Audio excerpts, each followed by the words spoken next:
Voilà, on va faire la fusion d'une photo, d'une panoramique avec Lightroom.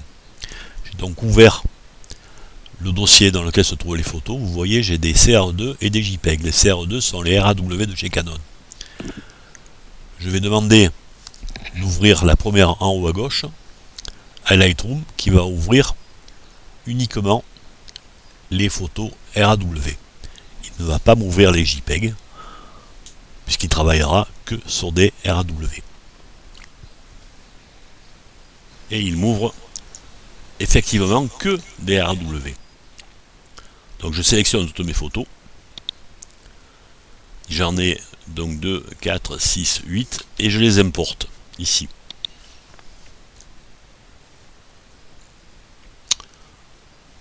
Vous voyez mes 8 photos sont là. Je fais donc un clic sur la première. En appuyant sur majuscule, je clique sur la dernière. Ça me sélectionne toutes. Et je vais dans l'onglet photo en haut. Je fais le menu déroulant. Je vais à fusion photo. Et dans le sous-menu, je demande un panorama. La machine se lance. Ça va être plus ou moins long suivant la capacité, la puissance de la bécane. Là, ça va relativement vite. Vous voyez, j'ai des bords qui ne sont pas remplis. Je demande de remplir les bords. Il refait une création d'aperçu.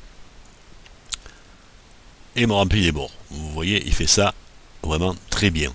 À ce moment-là, je vais en bas, ici, et je demande de fusionner. Il lance une fusion. Ça va être un peu plus long.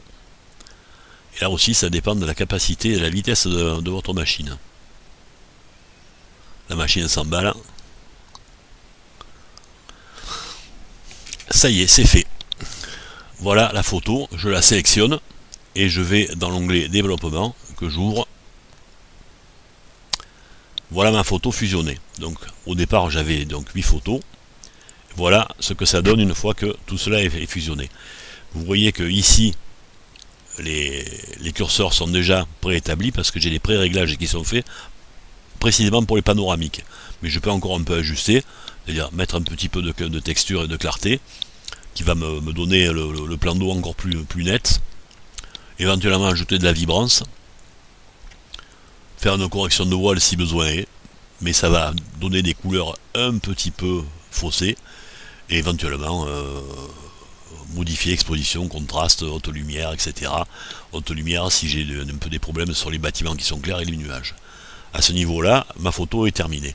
Je n'ai plus qu'à la recadrer. Alors je peux la recadrer soit ici sur Lightroom, soit dans un autre logiciel comme Photoshop, The GIMP ou un autre.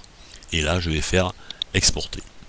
Donc ça va m'exporter ma photo à l'endroit où j'ai l'habitude d'exporter les photos. C'est dans un dossier, un sous-dossier que Lightroom crée tout seul. Et que j'ai juste à retrouver à la racine du dossier où étaient à l'origine mes photos. C'est terminé au moment où exporter le fichier va s'éteindre en haut à gauche. Voilà, c'est fini. C'est fusionné, c'est terminé.